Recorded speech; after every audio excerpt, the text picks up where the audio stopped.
So Genesis 14, verses 18 through 20. And Melchizedek, king of Salem, brought out bread and wine. Now he was priest of God Most High. This is a priesthood before the Levitical priesthood of Jehovah. And the New Testament, Hebrews says, this is Jesus's priesthood. So you should probably pay attention to Abraham's interaction with Melchizedek because that's the priesthood you're under. You should also pay attention to the circumstances. He's uncircumcised, but he's righteous by faith. Well, he's about to be righteous by faith in Genesis 14, but he's a man of faith. He's already obeying God, okay? He's uncircumcised, he's a man of faith. He's a giver, as we're about to see. They believe in moral law because Sarai keeps getting taken by Pharaoh, Abimelech, and these people, and God says, hey, that's adultery. Don't you take another man's wife, or you're going to be cursed. So we've got moral law. We've got God telling Cain not to kill Abel, don't we? So during this time frame before Moses, we have a priesthood, we have no circumcision, we have faith, we have moral law, and including of all the things that could happen between Abraham and Melchizedek, would you believe me if I told you the thing that's recorded is that Abraham tithed to Melchizedek? Is that wild? It must not be important though. Like the one interaction we get written down between Abraham and Melchizedek is, that Abraham tithed to him.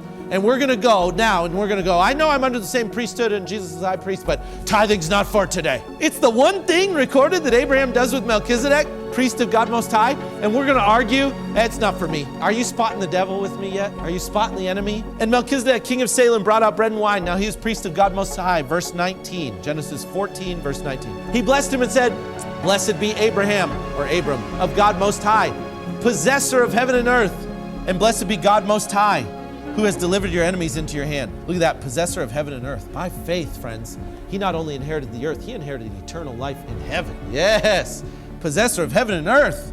Pay attention to Abraham. And blessed be God Most High, who has delivered your enemies into your hand. Look at God working in Abraham's life because he's a man of faith. Look at the next verse, or look at the end of verse 20. He gave him a tenth of all. And that's it. That's the story with Melchizedek. It literally ends right there. We go on to the rest of Abraham's story from there.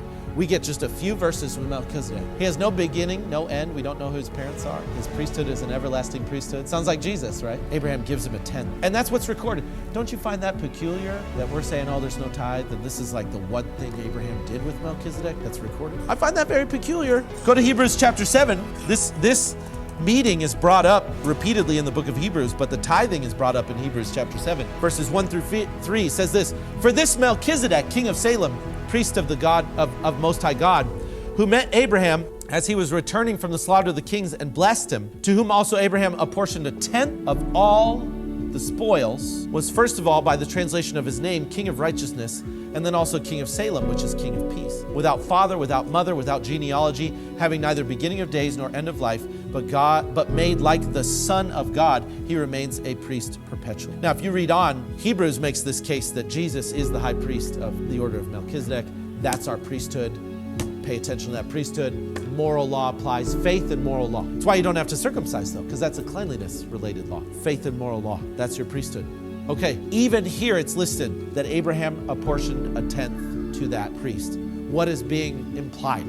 If you're in the same priesthood and Abraham gave a tenth of everything that came in, what are we supposed to do? Would you agree with me after this much that a tenth is what the Lord has called us to do? I mean, I find it very peculiar, friends. It didn't record anything but Abraham giving to Melchizedek done. That's it. That's the end of the Melchizedek story. And it's brought up again here that Jesus is the high priest of the same order and that Abraham gave him a tenth. And if you're a child of Abraham, you should be giving a tenth.